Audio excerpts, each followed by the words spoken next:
When accounts change from one owner to another and there's open opportunities, our customers can leverage the holdout policy, which can automate the movement of open opportunities based on different sets of criteria.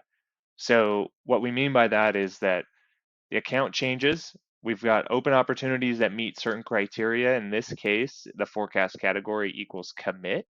And so we're going to take those open opportunities and apply a holdout of 60 days to the opportunity.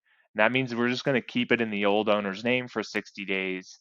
And then at the end of that 60-day time frame, we're going to transfer it to the account owner at the time.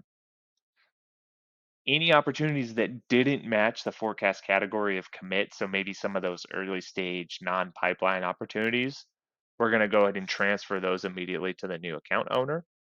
We can also always choose to look at the account team, and that's what this piece is here. You also have that availability here as well. And then finally, if there's ever any issues, like maybe someone goes like an invalid user or they're inactive, we can handle those exceptions here. So that's it, and that's the holdout policy.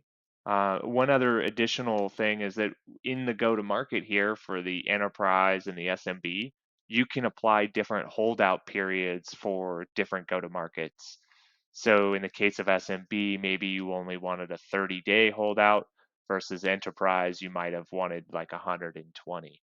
And we can pick up where that account is located in the go-to-market and apply the appropriate holdout time frame to the open opportunities.